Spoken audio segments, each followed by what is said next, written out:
തിരഞ്ഞെടുപ്പിന്റെ വലിയ ഒരു കാഹളം മുഴങ്ങുകയാണ്.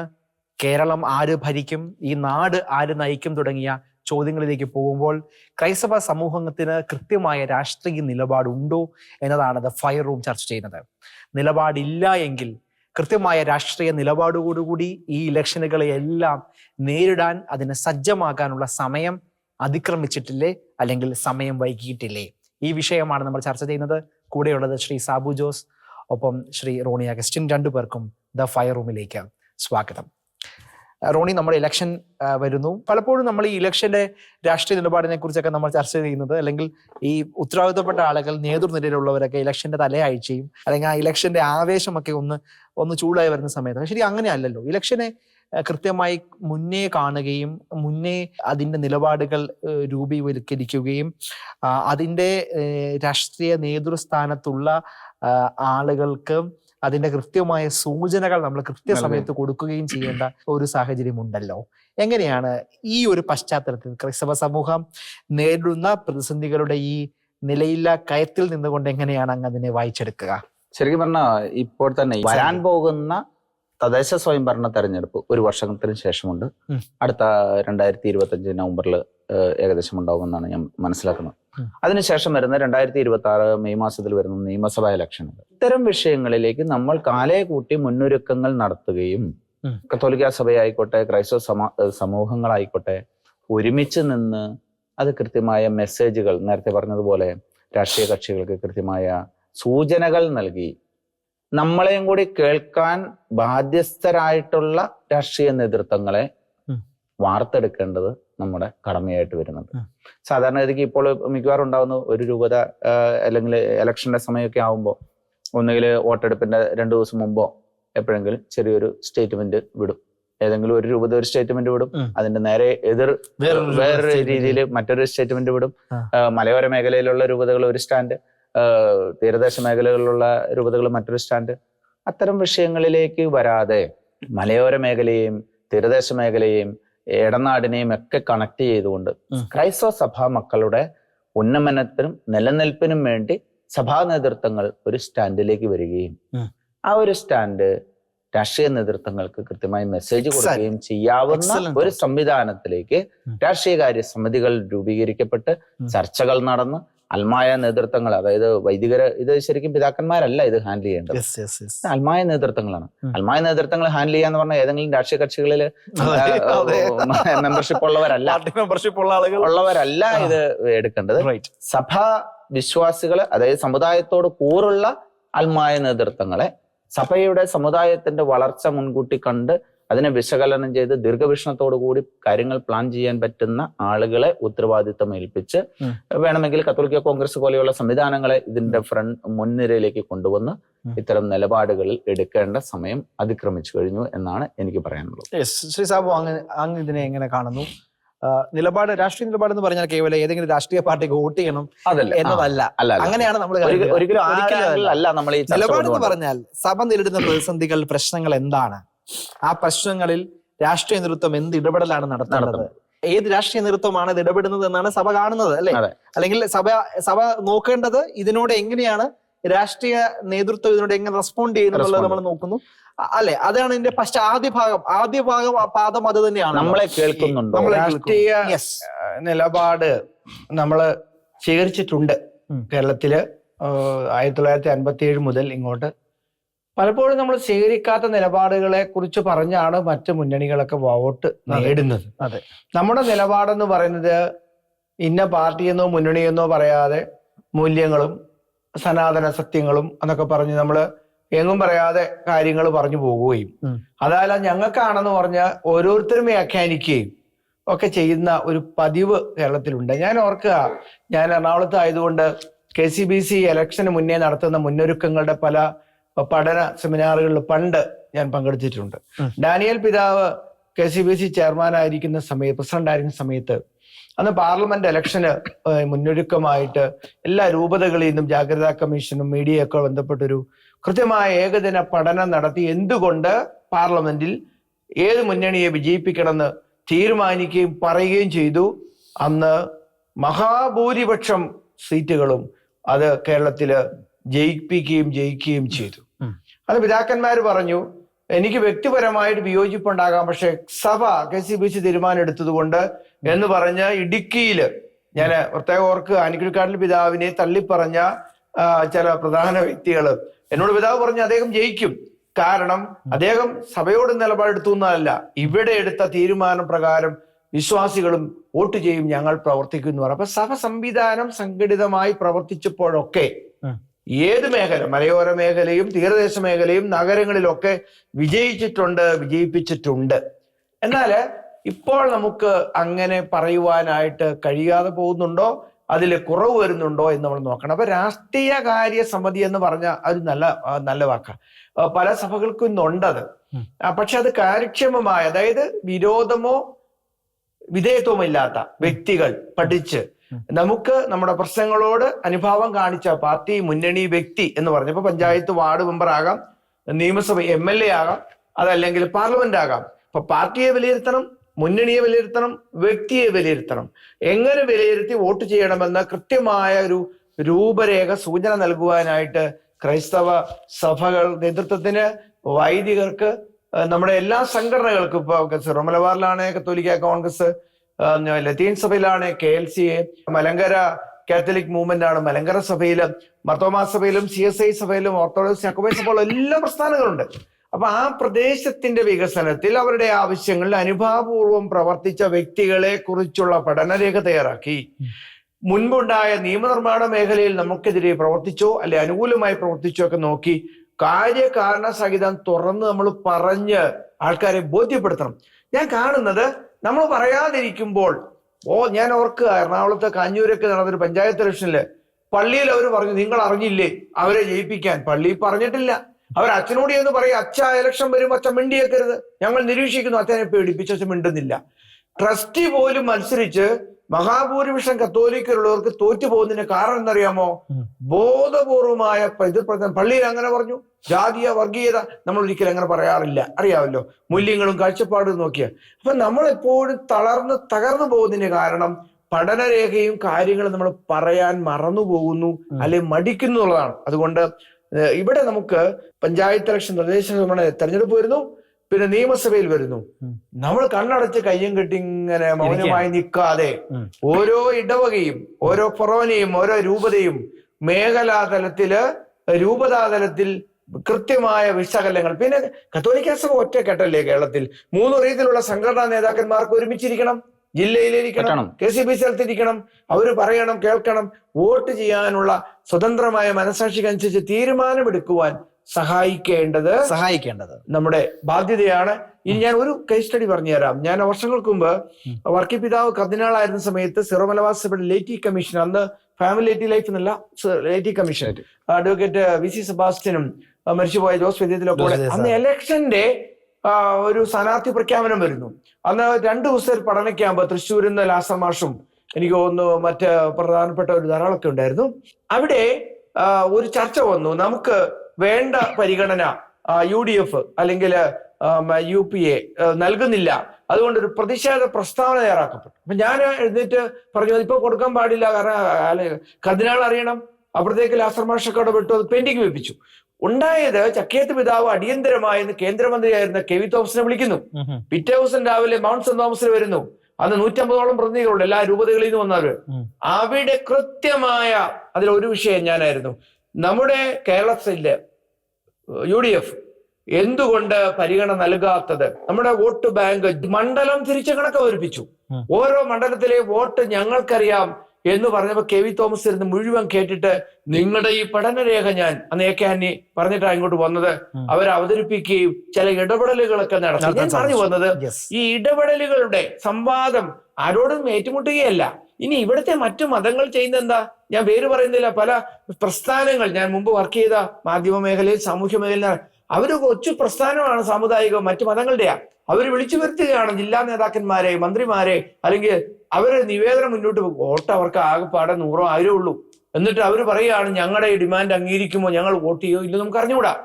ഈ ഇലക്ഷൻ വരുമ്പോൾ പഞ്ചായത്തില്, അസംബ്ലിയില്, പാർലമെന്റില് ഇത് ഞങ്ങളുടെ ഡിമാൻഡുണ്ട്, ഇവിടെ പരിഹരിക്കപ്പെടാത്ത പ്രശ്നം, ഞങ്ങളുടെ ആവശ്യം എന്ന് പറഞ്ഞ് ഇലക്ഷന്റെ മുന്നേയും ലൈസനിങ്ങിന് വേണ്ടിയുള്ള സംവിധാനം നമ്മൾ ചെയ്താൽ നമ്മൾ അർഹതയുള്ള സ്ഥാനാർത്ഥികൾ നമുക്ക് ലഭിക്കണം. യെസ്, നമ്മുടെ സമുദായത്തിൽ നിന്നും അർഹതയുള്ളവര് പ്രാതിനിധ്യമാണ്. പഞ്ചായത്ത് മെമ്പർ മുതൽ പാർലമെന്റ് വരെ വരണം. അവരുടെ പാർട്ടികളിൽ അർഹതയുള്ളവർക്ക് സ്ഥാനമാനങ്ങൾ നൽകണം.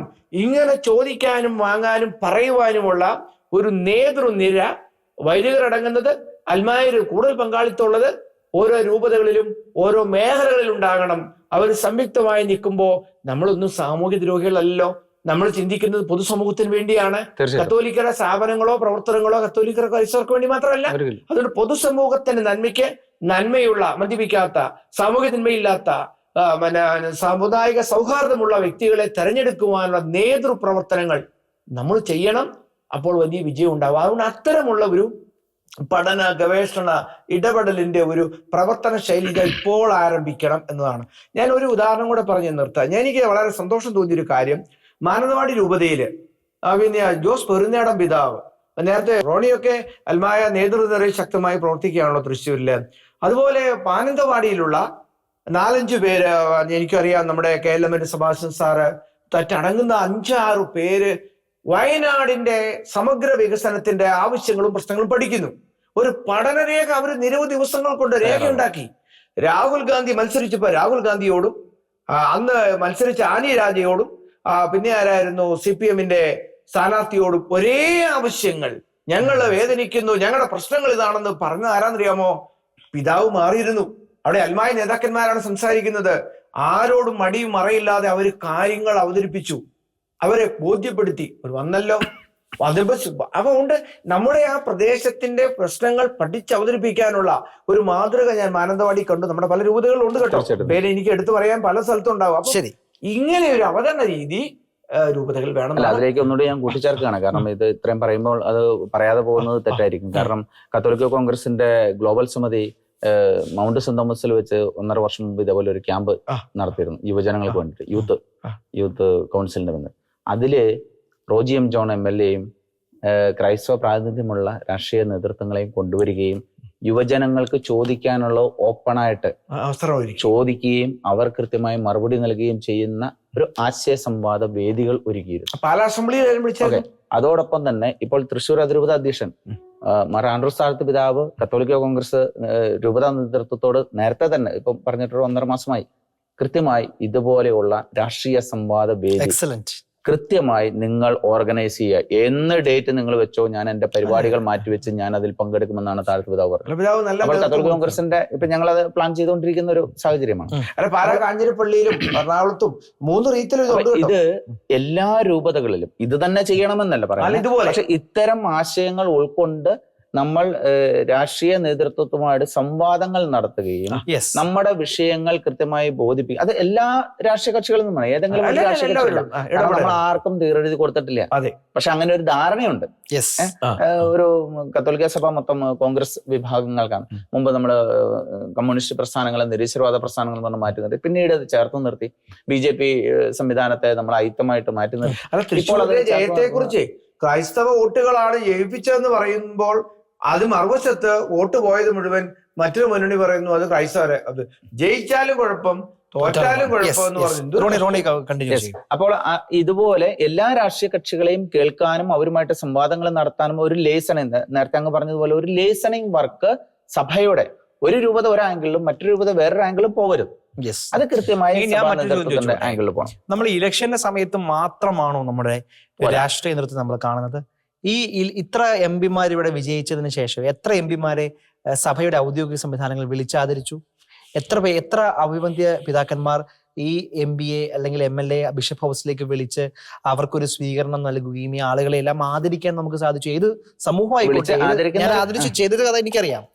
കാഞ്ഞിരപ്പള്ളിയിൽ എനിക്ക് നേരിട്ട് അറിയാവുന്നതാണ്. ചങ്ങനാശ്ശേരി രൂപതയിലെ ഞാൻ പറഞ്ഞത് ഇലക്ഷന്റെ സമയത്ത് ഈ നിലപാട് എന്ന് പറയുന്നത് അല്ലെങ്കിൽ രാഷ്ട്രീയ നിലപാട് എന്ന് പറയുന്നത് ഇലക്ഷന്റെ തലേ ദിവസം ഉണ്ടാകേണ്ടതല്ല എന്ന ഒന്നാമത്തെ പോയിന്റ്. രണ്ടാമത്തെ കാര്യം, ഈ രാഷ്ട്രീയത്തോട് നമ്മൾ മുമ്പ് പുലർത്തിയ ഒരു ഐത്തമുണ്ട് പണ്ട് കാലങ്ങളിൽ. അത് നമ്മുടെ സഭയുടെ സംവിധാനങ്ങളിൽ പൊളിറ്റിക്സ് ഒഴിവാക്കിയ കാലത്ത് അല്ലെങ്കിൽ അതിന് മുന്നുള്ള കാലത്തൊട്ട് തന്നെ ഒരു പണിക്കും പോകാത്ത രാഷ്ട്രീയത്തിലേക്ക് പോകുന്നു കരുതിയിരുന്ന ആളുകൾ ഇപ്പോഴും നമ്മുടെ നേതൃത്വത്തിൽ തന്നെയുണ്ട്. ആ കാലം മാറേണ്ടത് ഇതിന്റെ പ്രധാനപ്പെട്ട ഒരു ഭാഗമാണ്. മൂന്നാമത്തെ കാര്യം, പഞ്ചായത്ത് ഇലക്ഷനിൽ തന്നെ വിജയിച്ച മെമ്പർമാരെ എത്ര പേര് കണ്ടിട്ടുണ്ടാകും? എത്ര ഇടവകയിലെങ്കിലും ഒരു ആദരവ് കിട്ടിയിട്ടുണ്ടാകും? തീർച്ചയായിട്ടും രാഷ്ട്രീയത്തേക്ക് ആളുകൾ കടന്നു വരാനും കൂടി നമ്മൾ ഇടപെടൽ നടത്തേണ്ട വഴിയൊരുക്കണം. കാരണം നമ്മൾ ആദരവ് എവിടെ ലഭിക്കുന്നു അല്ലേ? ഒരു കുട്ടി 7ാം ക്ലാസ്സിൽ പഠിക്കുന്ന ഒരു കുട്ടി, ഞാൻ ഈ വിദ്യാർത്ഥികളെ വലിയ സ്വപ്നങ്ങൾ കാണാൻ പ്രേരിപ്പിക്കുന്ന ഒരാളാണ്, ആ ഒരു പ്രസ്ഥാനം നിർത്തുന്ന ആൾ കൂടിയാണല്ലോ. നമുക്കറിയാം ഒരു കൊച്ചു 7ാം ക്ലാസ്സിൽ പഠിക്കുന്ന കൊച്ചിനോട് ഡോക്ടർ ആകാൻ എന്തുകൊണ്ട് ഡോക്ടർ ആയി എന്ന് ചോദിക്കുമ്പോൾ, ഡോക്ടർ ആകാൻ ആഗ്രഹിക്കുന്നു എന്ന് ചോദിക്കുമ്പോൾ ആ കുട്ടി പറയുന്നത്, എന്റെ അമ്മയും കൂടെ ആശുപത്രിയിൽ പോയപ്പോൾ ഈ ഡോക്ടറിനെ കണ്ടു, ഈ ഡോക്ടറിനെ കണ്ടപ്പോൾ നേഴ്സുമാരും എല്ലാവരും എഴുന്നേറ്റ് നിന്ന് അവരെ ആദരിക്കുന്നു. ആ ഡോക്ടർ പറയുമ്പോൾ നേഴ്സുമാരും മറ്റ് അറ്റൻഡേഴ്സും ഓടി വരുന്നു അല്ലെ? ഇതായിരിക്കും ഒരു കൊച്ചു കാണുന്നത്. ഒരു കളക്ടർ വന്ന സ്കൂളിൽ ഉദ്ഘാടനത്തിന് വരുമ്പോൾ ആ കളക്ടറിനെ ആദരിക്കുന്നു, അത് പ്രിൻസിപ്പളിന് ബൊക്കെ കൊടുക്കുന്നു. അപ്പം ഞാൻ പറഞ്ഞു വന്നത്, നമ്മൾ ഒരു രാഷ്ട്രീയത്തെ നമ്മൾ കാണുമ്പോൾ ഒരു ലോങ് ടേം രാഷ്ട്രീയ പ്ലാനും കൂടെ നമുക്ക് ഉണ്ടാകണം അല്ലെ? ഈ രാഷ്ട്രീയം എന്ന് പറയുന്നത് ഏതോ ഒരു ജോലിയും ഇല്ലാത്തവരല്ല അതിലേക്ക് വരുന്നത്. അറിവും വിദ്യാഭ്യാസവും എക്സ്പീരിയൻസും ഉള്ള ആളുകൾ ഈ മേഖലയിലേക്ക് വരുന്നു.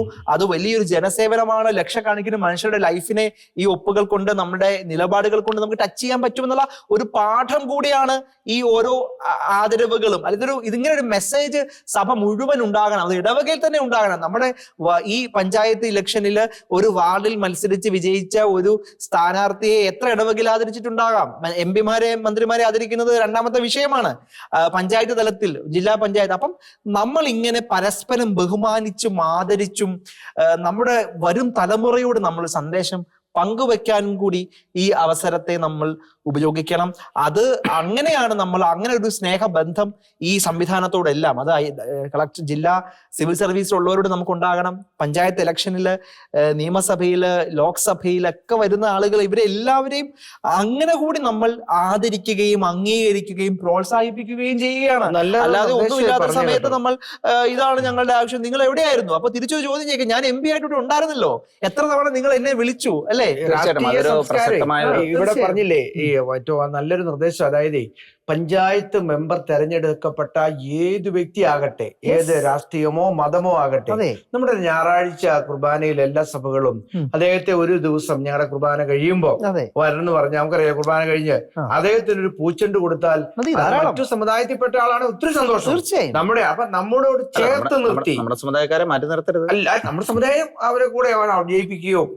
ഞാൻ പറഞ്ഞ ആരും ആകട്ടെ, ജയിച്ച വ്യക്തിയെ ആദരവോടെ നമ്മൾ ചേർത്ത് നിർത്തിയാൽ അയാൾ നമ്മളെ കേൾക്കും, നമ്മുടെ ആവശ്യങ്ങൾ പരിഗണിക്കും. അപ്പം പഞ്ചായത്ത് മെമ്പർ, ബ്ലോക്ക് പഞ്ചായത്ത്, നിയമസഭ, പാർലമെന്റ് നമ്മൾ സ്റ്റേജിൽ ഉദ്ഘാടനത്തെ വിളിച്ചു വിടുന്നതല്ല. ഇദ്ദേഹം പറഞ്ഞേ, അവരെ ചേർത്ത് നിർത്തുന്ന ഒരു രാഷ്ട്രീയ സ്നേഹ സംസ്കാരം നമുക്കുണ്ടാകണം. അപ്പോ അത് ഇലക്ഷൻ സമയത്തുള്ളതല്ല, അനുദിനം.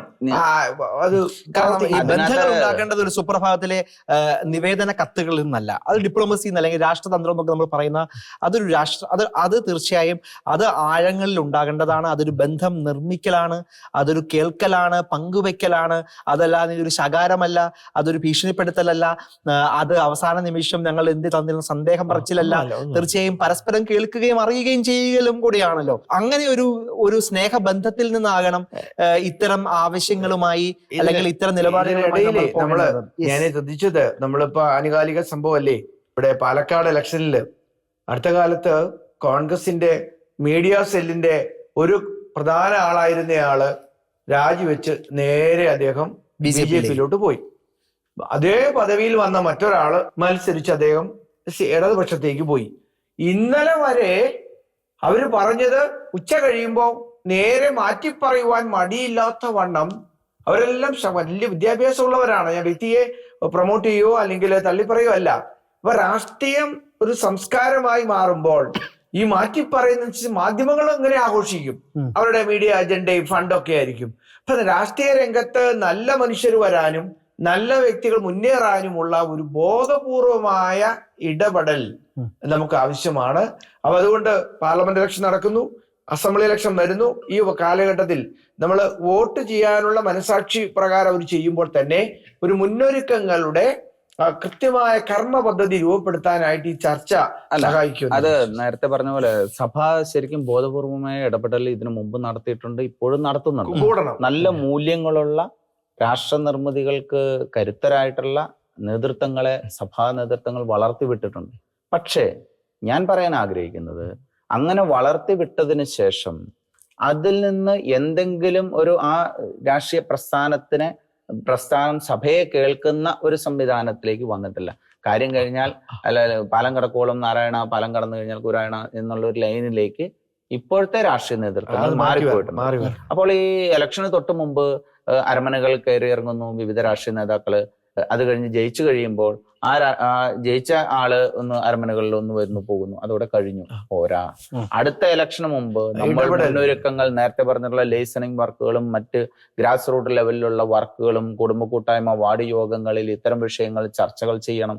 സഭ അല്ലെങ്കിൽ ആ ഇടവക ആ പഞ്ചായത്തിലെ വിഷയങ്ങൾ കുടുംബ കൂട്ടായ്മകളിൽ ചർച്ച ചെയ്യണം. ചർച്ച ചെയ്യുമ്പോൾ രാഷ്ട്രീയ നേതൃത്വങ്ങൾ നമ്മളെ ശ്രദ്ധിക്കും. ഇവിടെ വർക്കുകൾ നടക്കുന്നുണ്ട്, ഇവിടെ ചർച്ചകൾ നടക്കുന്നുണ്ട്, അതുകൊണ്ട് നമ്മൾ കുറച്ചും കൂടി ശ്രദ്ധിക്കണം. നമ്മൾ മാത്രമല്ല, നമുക്ക് സർക്കാർ തലത്തിൽ ലക്ഷക്കണക്കിന് കോടിക്കണക്കിന് രൂപയുടെ ആനുകൂല്യങ്ങളുണ്ട്. ഈ ആനുകൂല്യങ്ങളൊക്കെ നമുക്ക് നേടിയെടുക്കാനും കൂടി ഈ പ്ലാറ്റ്ഫോം ഉപയോഗിക്കാൻ തന്നെ ഈ കൂട്ടായ്മ എത്രയോ സ്വയം തൊഴിൽ ഉൾപ്പെടെയുള്ള സ്കീമുകൾ, ലക്ഷക്കണക്കിന് കോടിക്കണക്കിന് രൂപയുടെ സ്കീമുകൾ നമുക്കുണ്ട്. ഇതൊക്കെ നമുക്ക് ഈസിയായി ഒരു സംഘടിത സംവിധാനം നമുക്ക് അതിനെ രൂപവൽക്കരിക്കാവുന്നതാണ്. എനിക്ക് തോന്നുന്നു ഈ ചർച്ചയില് നമ്മൾ അത് പറഞ്ഞു വരുമ്പോൾ ഒരു രാഷ്ട്രീയ പൊതുകാര്യ സമിതി സംവിധാനം അല്ലെ, അത് കുടുംബ യൂണിറ്റ് മുതൽ അങ്ങ് പ്രായോഗികമാണോ എന്ന് എനിക്ക് തോന്നുന്നു. ചർച്ചകൾ നേതൃത്വങ്ങളിൽ രാഷ്ട്രീയകാര്യ സമിതികൾ ചർച്ചകൾ ചെയ്ത് ആ വിഷയങ്ങൾ താഴെത്തട്ടുകളിലേക്ക് ചർച്ചകൾക്കും പഠനങ്ങൾക്കുമായിട്ട് ഒരു മുന്നണിയോടോ പാർട്ടിയോടോ വിരോധം എനിക്ക് തോന്നുന്നു. ആൻഡ്രൂസ് താഴത്തെ പിതാവ് 2 വർഷം മുമ്പ് രാഷ്ട്രീയ സമിതി ഒന്ന് ആലോചിച്ച് നോക്കൂ. അടുത്ത പഞ്ചായത്ത് ഇലക്ഷന് മുമ്പ് ഓരോ ഇടവകയിൽ നിന്നും ഒരു ഡോക്യുമെന്റ് ഇറങ്ങുകയാണ്. ഇതാണ് നമ്മൾ നേരിടുന്ന പ്രതിസന്ധികൾ, നമ്മൾ നേരിടുന്ന പ്രശ്നങ്ങൾ, നമ്മുടെ ആവശ്യങ്ങൾ, അവസ്ഥകൾ, നമ്മൾ കാണുന്ന ഈ നാടിനെ നമ്മൾ കാണുന്ന മുന്നോട്ടുള്ള പോക്ക് ഇതാണ്. ഈ പദ്ധതികൾ ഈ നാട്ടിൽ വന്നാൽ ഇവിടെ വികസനം ഉണ്ടാകുന്നു. അത് നാടിന് തന്നെ കണ്ടാൽ മതി, മറ്റൊന്നും അതിനകത്ത് ഇങ്ങനെ അങ്ങനെ ഒരു ഡോക്യുമെന്റ് എല്ലാ ഇടവകയിലും ഉണ്ടാകുമ്പോൾ ഒന്ന് ആലോചിച്ച് നോക്കും, ഇത് ഉണ്ടാക്കുന്ന ഒരു ഇമ്പാക്ട് എങ്ങനെയാണ്. ഇതൊരു പഞ്ചായത്തിലേക്ക് വരുമ്പോൾ, ഒരു ജില്ലാ പഞ്ചായത്ത് ഇലക്ഷനിലേക്ക് വരുമ്പോൾ ഇതാണ് ഈ രൂപതകൾ എന്ന് പറഞ്ഞാൽ തീർച്ചയായിട്ടും ഇങ്ങനെയുള്ള മാറ്റങ്ങളിലേക്ക് സഭ സജ്ജമാകണം, സമുദായ അംഗങ്ങൾ സജ്ജമാകണം. ഈ കത്തോലിക്ക കോൺഗ്രസ് പോലെയുള്ള KCMI പോലെയുള്ള സംഘടനകളും അത്തരം വിഷനായി മുന്നോട്ട് പോവുക എന്നതാണ് തീർച്ചയായും രാഷ്ട്രീയ നിലപാടുണ്ടാകേണ്ടതിന്റെ ആ ഡൈമെൻഷനാണ് നമ്മൾ മുന്നോട്ട് വെക്കേണ്ടത്. അല്ലാതെ ഇലക്ഷന്റെ തലേ ദിവസം ഉണ്ടാക്കിയെടുക്കേണ്ട ഏതെങ്കിലുമൊക്കെ അഭിബന്ധിയ ഇടങ്ങളിൽ അവരുടെ സാന്നിധ്യത്തെ മാത്രം അവരോട് അന്നേരം ഒറ്റ വാക്കിൽ 5 മിനിറ്റിൽ ലക്ഷക്കണക്കിന് ആളുകളെ കാണുന്നതിനിടയിൽ ഇതൊക്കെ ചെയ്യാൻ എന്തേ വിട്ടുപോയി എന്ന സന്ദേഹം പറച്ചിലല്ല രാഷ്ട്രീയ നിലപാട്. ഇങ്ങനെ പോസിറ്റീവായ ചർച്ചകൾ ഇടവക തലത്തിൽ മുതൽ സഭയുടെ അങ്ങേ തലത്തിൽ വരെ അതെത്തട്ടെ എന്നത് മാത്രമാണ് ദ ഫയർ റൂമിന്റെ ആഗ്രഹം, പ്രത്യാശ. ദ ഫയർ റൂം ഇവിടെ അവസാനിക്കുന്നു. പ്രിയ പ്രേക്ഷകർക്ക് നന്ദി, നമസ്കാരം. അടുത്ത വാരം നമുക്ക് കണ്ടുമുട്ടാം. Thank you.